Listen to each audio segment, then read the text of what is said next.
difference. Now what's going on with me, and speaking of MMA, I know you guys are talking about or wondering me and Logan would be fighting in MMA. I personally think Josh Brueckner versus Logan would be, I would like to see that fight. I'm not sure if it makes sense for the community. I'm not sure if Logan, right, I'm not sure if he's looking for like an Antonio Brown type person to fight, or if he's just looking to have a fight and then, you know, whoever the opponent is. Like CM Punk, he was the main star, like he pulled the fight and then he just had an opponent. Josh Brueckner isn't just anybody, he also is a content creator. And obviously there's me.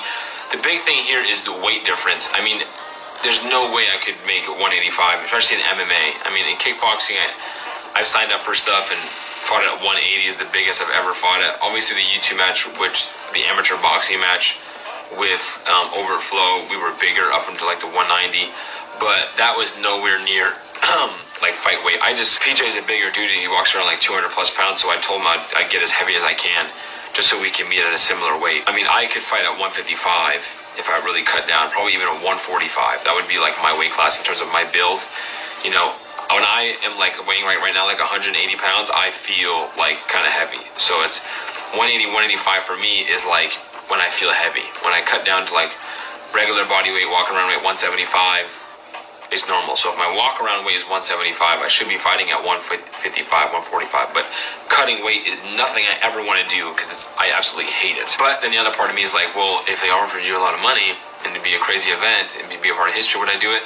I mean, obviously I would look at it, of course. Me and Logan have talked about doing some sparring, so I definitely want to make that happen. I think it's just something that I'm interested in myself to see. And I want to do some wrestling. I would love to roll with him and grapple with him and learn from him wrestling, and then share some of my kicks and my techniques there, and then his boxing, etc. So I think there's just a lot of content around there besides the whole professional MMA fight. To be completely honest, like Logan is super excited about MMA right now, and he wants to have one fight, right? I've done a few fights. I don't really have any desire to compete right now. I don't have a desire to become a professional fighter in any martial art, whether MMA, boxing, or kickboxing. I don't want to become a champion. I love what I'm doing with the dojo. I love my channel. I love what I'm doing. I know I'm not training at full-time as a fighter, so I have to change my entire lifestyle from the dojo in order to be able to become a full-time professional fighter, to dedicate that. And I just don't have the desire to do that right now. Again, if the opportunity was big enough, then I would look at it, and then I could weigh it and then decide whether it's something I want to do or not. But that will not stop me from training or sparring. And I have some